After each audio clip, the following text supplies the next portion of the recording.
ボソボソほざいてる命乞い。自分が弱いってことはちゃんと分かってるんだ。俺が一番分かってるんだ。それでもやるしかないんだ。勝てる勝てないじゃなく、ここで俺はお前に立ち向かわなくちゃいけないんだ. 애니를 보면 가끔 지친 마음을 위로해주고 달래주는 순간들이 있죠. 이런 대사들은 단순히 작품을 감상하고 끝내는 게 아니라 우리의 인생에도 깊은 영향을 주곤 하는데요. 오늘은 그렇게 힘들고 괴로울 때 혹은 괴로웠던 시간을 보내고 난 사람들에게 위로를 건네고 계속해서 나아갈 수 있게 해주는 대사들을 모아봤습니다.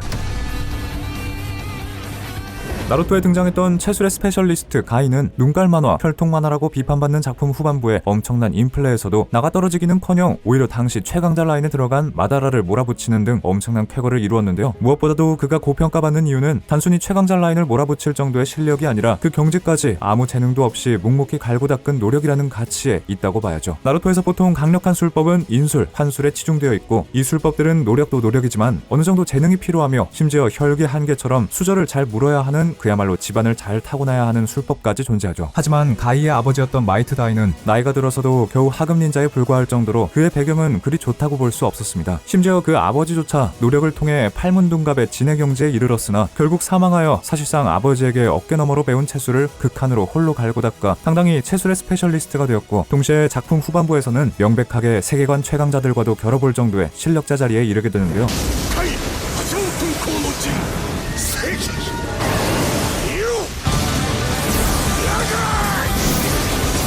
그는 마다라와의 전투에서 열면 무조건 죽는다는 팔문둥갑의 진을 시전하게 되고, 이로 인해 일시적으로 마다라를 몰아붙이는 건 물론 그를 죽음 직전까지 몰아갑니다. 물론 그는 이 일로 다리뼈가 사실상 사라지고 거의 죽기 직전까지 몰려 더 이상 닌자로서 활동할 수 없게 되는데요. 모든 것을 불태우고 어쩌면 서서히 무너지는 것밖에 없었을지도 모른다고 생각할 수 있지만, 그는 그렇게 현역에서 물러나 휠체어 신세가 된 상태인데도 이전과 그다지 다르지 않은 엄청난 동안은 물론이고 결코 녹슬지 않은 채술 실력을 선보이기까지 하는데요. 성격도 여전히 바뀌지 않아 나이가 들었음에도 긍정적인 성격을 자랑하는 건 물론이고, 단순히 무용담을 늘어놓는 데에서 그치는 것이 아니라 아이들에게 여전히 닌자로서 나아갈 길이 어떤 건지 알려주기까지 하는 가이. 本当に後悔はないんですか？確かに失ったものもある。しかし今の俺に後悔はない。この足のおかげで今でも努力することができる。 좌절하지 않고 계속해서 응원과 조언을 해주는 가이의 모습에 롱리의 아들이었던 메탈 리는 평소 쉽게 긴장하고 소심하게 움츠러들어 제 실력을 드러내지 못했던 것과 달리 아버지와의 대련에서 점점 실력을 내보이고 사람들의 비웃음에도 아랑곳하지 않게 되었죠.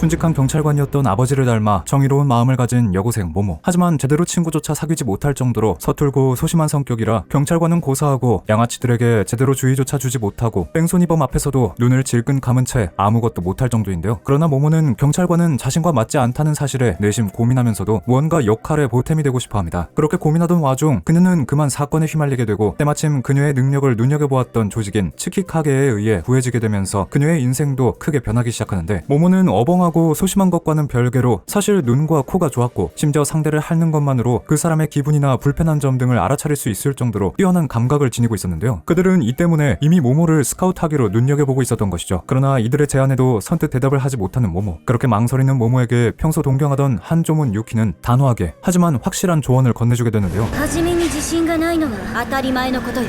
積み上げた努力とその成果が自信につながる。あとは一握りのスパイス。 유키의 활약을 본 모모는 용기를 얻게 되고 결국 츠키카게로서 활동하기로 합니다. 비록 그녀가 말한 대로 처음에는 어벙하고 제대로 해내진 못하지만 모모를 제자로 받아들이기로 한 유키가 말한 것처럼 중요한 것은 어디까지나 의지. 모모 역시 이 때문에 작품에서 시간이 흐를수록 점점 실력이 늘게 됩니다. 私はまだ大切なのは意志。やるというのなら私が鍛えるわ。 뛰어난 재능을 물려받은 식령술사, 후식으로 메구미. 강력한 잠재력을 가지고 있었음에도 고지식한 성격으로 인해 그 뛰어난 재능을 가지고 있었음에도 제대로 그 포텐셜을 살리지 못해 오히려 적에게 지적받기도 하는데요. 어느 날 담력 시험으로 다리를 찾아갔던 이들이 하나둘 의문사를 당하는 사건이 발생하게 되면서 메구미는 동료들과 함께 원인을 파악하기 위해 조사에 나섭니다. 그러나 난데없는 방해꾼이 등장한 데다가 다리를 찾아왔던 이들을 저주한 주령이 다름 아닌 스쿠나의 손가락을 집어삼킨 특급 주령이란 걸 알게 됩니다. 방해꾼으로 인해 동료들과 떨어진 채 때문에 역부족이 되자 마오라를 소환해 동기어진을 시도하려는 메구미. 하지만 그 순간 그는 스쿠나의 비아냥과 선생인 고조 사토루와의 훈련을 생각합니다. 실제로도 메구미는 강력하지만 통제 불가능한 식신 마오라를 소환하여 전황을 바꿀 수 있기에 위기에 빠지면 이전에도 쉽게 마오라를 소환시키려는 버릇이 있었죠. 이를 꿰뚫어본 고조는 메구미에게 최선을 다하지 않는다며 지적하는데요. 사실 마오라는 강력하지만 통제 불가능한 존재이기에 소환하게 되면 상대는 물론 술자인 본인도 큰 피해를 입게 되기 때문에 사실상 자신을 포기한 일종의 물귀신 전략이었던 것이죠. 고조가 메구미의 낮은 자존감을 꿰뚫어본 것인데요. 그런 메구미에게 고조가 해주는 뼈 때리는 조언은 俺が本気でやってないって言うんですか。呪術師はあくまで個人競技。死ぬ時は一人だよ。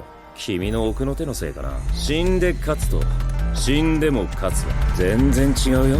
항상 승리해서 자신을 배제했던 메구미. 고조의 말에 처음으로 죽어서 이기는 게 아니라 죽어도 이긴다는 집념을 발휘하기로 합니다. 그리고 그 집념의 결과 그는 처음으로 완벽주의에서 벗어나 온전히 자유로워진 채로 영역 전개에 성공하게 되죠. 領域展開観光湾エーテ不完全 어린 시절 어른들 못지않게 뛰어난 연금술 재능이 있던 엘릭 형제. 아버지가 집을 나간 탓에 편모 가정에서 자랐지만 자상한 어머니 밑에서 두 사람은 연금술을 익히며 하루하루 행복한 나날을 보냅니다. 하지만 그런 행복도 잠시. 사랑하는 어머니가 형제를 두고 세상을 떠나게 되고 아직 어린 형제는 연금술로 어머니를 다시 되살리려는 시도를 하게 되는데요. 하지만 규칙을 어긴 데에는 대가가 따르는 법. 형제들은 금지된 연금술인 인체 연성을 시도한 대가를 치르게 되는데요. 그 대가는 아직 어린 형제들이 치르기에는 너무나 가혹했죠. 형 에드는 왼쪽 다리를 잃게 되고 동생 알은 그대로 몸 전체를 대가로 치르게 되는데요. 형은 그런 동생을 구하기 위해 오른팔을 대가로 동생의 영혼을 갑옷에 집어넣게 되죠. 거기에 정작 그들이 연성해낸 것은 어머니도 아닌 무언가. 얼핏 보기엔 그들은 혹독한 대가만 치렀을 뿐 아무것도 얻어내지 못한 것만 같았죠. 그러나 이들은 그러한 처참한 상황 속에서도 그들은 좌절하는 대신 자신들이 얻어낸 게 무엇인지 성찰하고 오히려 나아가는 계기로 삼게 되는데요. 痛みを伴わない教訓には意義がない。その痛みに耐え乗り越えた時、強靭な心を手に入れる鋼のような心。 사실 이 대사는 만화책에서는 1화에서 나오고 리메이크 애니메이션인 강철의 연금술사 브라더후드에서는 마지막 화에 나옵니다. 어떻게 보면 여러모로 시작과 끝을 상징하는 대사라고 볼 수 있는데요. 시작점에서 그들은 많은 것을 잃었지만 거기서부터 좌절하지 않고 여행을 떠나게 됩니다. 애니메이션 마지막 화에서 형제가 잃었던 신체를 되찾은 뒤에야 이 대사가 나오는 것은 꽤나 의미심장한데요. 어쩌면 그렇게 한번 잃고 얻어낸 마음, 거기서 더 단단해진 정신은 우리가 잃은 것을 되찾은 뒤에도 계속 가져갈 수 있다는 걸 뜻하는 걸지도 모르겠네요. いいんだな本当に。それがなくても錬金術がなくてもみんながいるって正解だ。勝手口はあっちだ。エドワード・エルリック。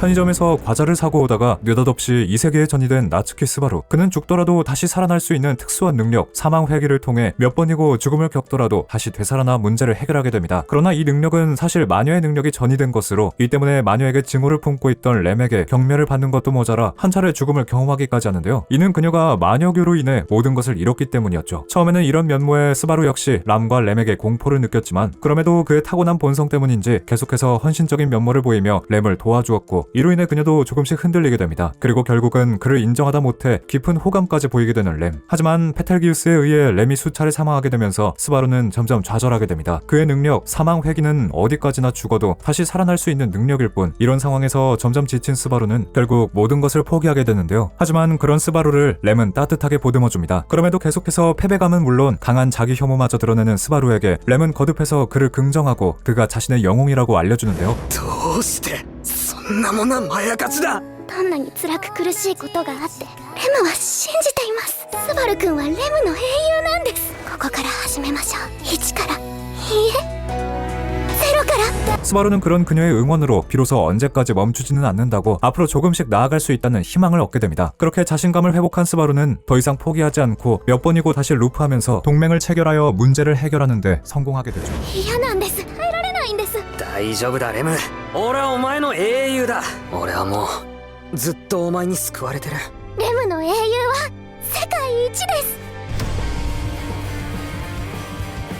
타나카 류노스케는 얼핏 보기엔 까칠하고 공격적일 것만 같은 외모와 달리 선배들에게 예의 바르고 후배들은 잘 챙겨주는 멋진 인물로 나오는데요. 심지어 불쾌한 일조차도 넘어가줄 정도로 인간적인 매력도 엄청난 캐릭터라고 할 수 있죠. 그러나 그런 캐릭터의 매력과 달리 정작 경기에선 그렇게까지 분량을 잘 챙기지는 못했었는데요. 이건 그가 주역 캐릭터가 아니라는 점도 있겠지만 그가 스스로 인정했듯 올라운더라는 특성으로 인해 무엇 하나 특출나기 힘들다는 점이 아마도 활약상을 그리기 힘들었던 탓으로 보이는데요. 이런 설정 때문인지 타나카 역시 자신의 재능이 갖고 있는 특징과 한계를 명확하게 알고 있는 모습을 보입니다. 그는 자신보다 뛰어난 재능을 갖고 있는 사람들이 얼마나 있는지 잘 알고 있지만, 그러나 그의 진정한 재능은 사실 신체가 아니라 강인한 정신력 그 자체라고 할 수 있는데요. 실제로도 코치 역시 그의 재능에서 정신력이 엄청난 장점이라고 분석했고, 이는 단순히 뛰어나고 안정적인 선수라는 데에서 그치는 것이 아니라 에이스의 자질이라고 평가하기까지 하죠. 이런 그의 면모가 특히 두드러진 것이 아마도 이나리 자키전이었던 것 같은데요. 해당 대결에서 거듭되는 블로킹이 지속되어 득점에 애를 먹고 있는 카라스노, 계속해서 블록에 막히는 바람에 같은 팀의 토스도 받지 못하는데요. 보통 이런 상황에서라면 흔들려도 이상하지 않을 텐데요. 그러나 타나카는 오히려 자신의 재능이 갖고 있는 한계를 돌이켜보는 데에서 그치는 것이 아니라 한 번 더 자신을 몰아붙이죠.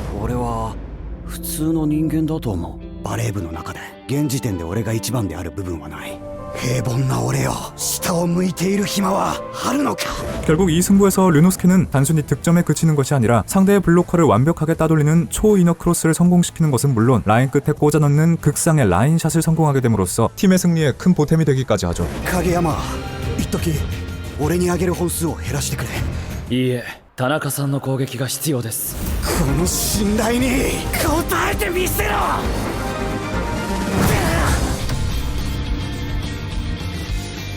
3년 전 하룻밤 만에 뉴욕이 무너지고 그대로 이계와 연결되어 버린 도시 헤르살렘즈 롯. 온갖 이계의 존재가 판치게 된 도시에서 평범한 인간인 레오나르도는 가난한 기자 견습생으로 하루하루 힘겹게 살아가고 있었는데요. 어느 날 음속 원숭이로 인해 카메라를 도둑맞고 카메라를 되찾으려고 했다가 그대로 시가지에서 벌어졌던 강도 사건에 휘말리기까지 합니다. 거기에서 그치지 않고 라이브라에게 조니 랜더스라는 인물로 오해받아서 어쩌다 동행까지 하게 되는데요. 라이브라는 혼란해진 헤르살렘즈 롯의 균형을 지키기 위한 일종의 자경단과 같은 비밀 결사였고, 주인공 레오가 엉뚱한 사람이란 것도 알게 되어 당황하던 때에 레오는 뜻밖의 사실을 털어놓는데요. 사실 레오는 기자 견습생이 아니라 처음부터 라이브라를 찾고 있었다고 고백합니다. 4년 전 레오 앞에 나타난 마시는 특별한 눈을 주는 대가로 어느 한쪽의 시력을 포기하라고 말하는데요. 사실 레오는 이때 너무 겁에 질려서 아무것도 하지 못했다고 털어놓죠. 하지만 여동생은 달랐는데요. 오히려 여동생의 자기 희생으로 눈을 잃지 않게 되었고 놀라운 시력까지 얻게 되었던 레오. 그러나 이 사건은 그 자신에게 엄청난 트라우마와 자기 혐오를 남기게 되었습니다. 그렇게 스스로를 비겁하다며 후회와 자기 혐오에 빠진 레오에게 크라우스는 중요한 것은 여전히 그곳에 남아있는 의지라고 다독여주는데요.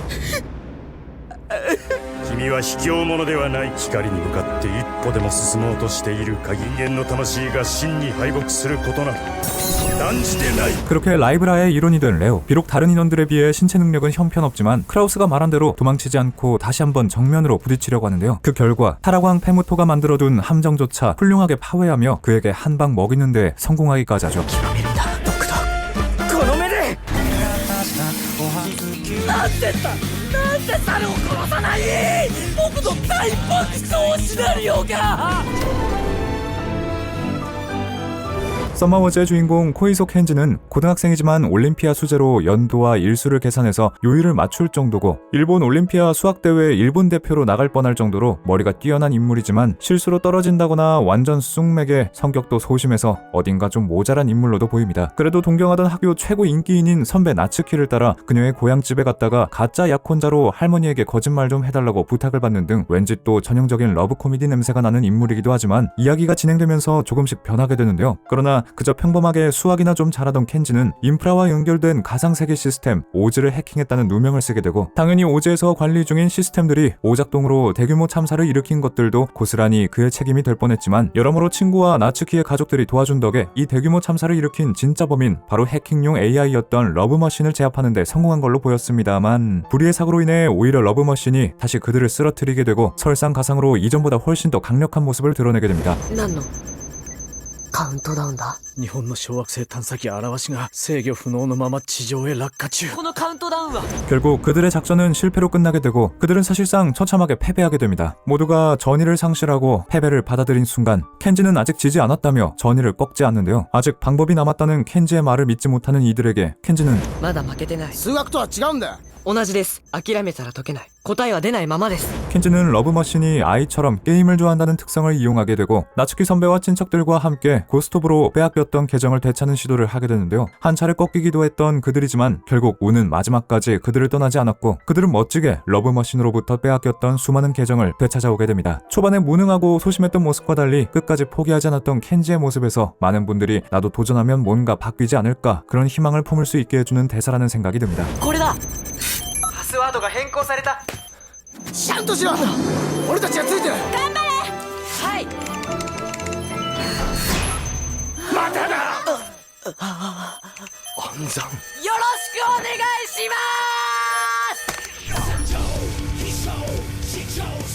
C급 히어로 무면허 라이더는 순수하게 전투력은 그렇게 대단한 수준은 아니지만 공식 패러미터상으로 정의감 하나만큼은 맥스를 찍을 정도인데 이는 주인공 사이타마보다도 상회한다고 볼 수 있습니다. 그런 그의 히어로로서의 전투력이 특히 두드러졌던 편은 심해왕 편이라고 할 수 있는데요. 재난 수치가 G급으로 측정된 괴인 심해왕은 S급 최하위였던 포동포동 프리즈너를 손쉽게 쓰러뜨렸고 마찬가지로 S급 수준의 강자로 보이는 음속의 소닉과도 대등하게 보이는 전투력을 자랑했는데요. 그래도 다른 S급 하위였던 제노스는 심해왕과 어느 정도 대등하게 겨루었으나 어린 여자아이가 피해를 받지 않도록 막는 과정에서 그만 심각한 부상을 입게 되고 결국 제노스조차 패배하게 되죠. 이후 제노스를 대신하여 현장에 있던 여러 A급 히어로가 심해왕을 막아보지만 S급보다도 낮은 전투력으로는 역부족이었죠. 결국 A급 히어로들조차 처참하게 패배하게 되고 그대로 심해왕에게 죽을 위기에 처하게 된 시민들 그리고 제노스였지만 ジャスティスクラッシュ。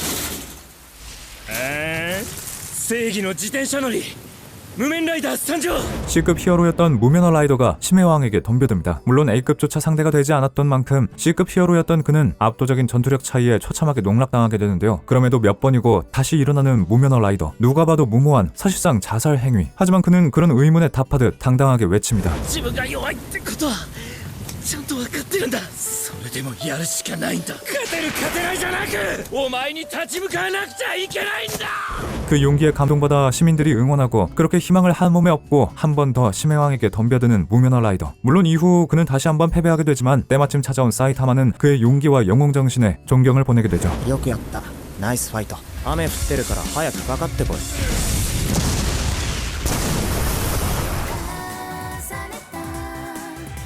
본래 농구 유망주였으나 어깨를 다치는 바람에 꿈을 포기하고 방황하던 토모야. 우연히 같은 학년이었던 나기사를 만나면서 그동안 아무 목표 없이 그저 흘러가기만 했던 그의 잿빛 인생은 조금씩 색을 되찾아가며 앞으로 나아가기 시작합니다. 나기사는 사실 토모야보다도 연상이었지만 몸이 약해 계속해서 유급을 했고 이 때문인지 성격조차 소심했습니다. 그래도 기껏 용기 내서 찾아간 연극부는 이미 문을 닫은 지 오래라 아무도 없는 등 그녀에게는 계속해서 안타까운 일들만 일어나는데요. 그래도 토모야는 그런 그녀를 응원해주고 싶어 심지어 그녀가 연극부를 다시 일으킬 수 있도록 옆에서 도와주기까지 하죠. 하지만 일은 생각보다 쉽지 않았는데요. 열심히 전단지를 붙이고 사람들에게 가입 활동을 권유하기 위해 용기 내어 발표하는 연습도 해봤지만 그런 노력이 무색하게 거듭해서 안 좋은 일들만 이어지기만 하고 알고 보니 그냥 부원들을 모은다고 해서 되는 게 아니었는데요. 애초에 휴부 중인 동아리라 부원 모집 자체가 엄격하게 금지되어 있던 상황이었던 거죠. 결국 포스터를 붙이는 것도 설명회조차 제대로 할 수 없는 상황에 움츠러드는 나기사. 諦めるな。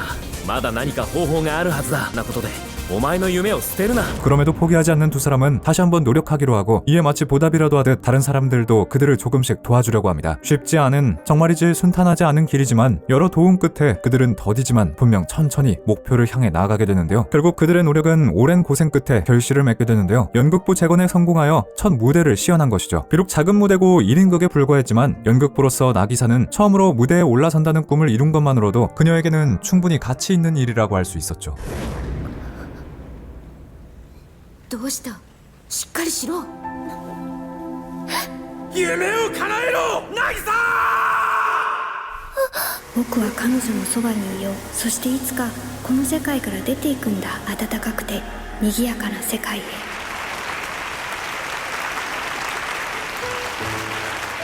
이상으로 흔들릴 것 같던 순간 우리의 마음을 붙잡아주고 위로해준 명대사 10개를 잡아봤는데요. 스며들듯 위로해주는 따뜻한 말들도 있었고 등을 세게 떠밀어 앞으로 나아갈 힘을 준 말들도 있었던 것 같네요. 이렇게 보니 참 이 세상에는 좋은 말들이 참 많다는 생각이 드네요. 여러분은 어떤 명대사가 마음에 들었나요? 혹은 이 외에도 인생에서 깊이 마음에 남았던 말들이 있었나요?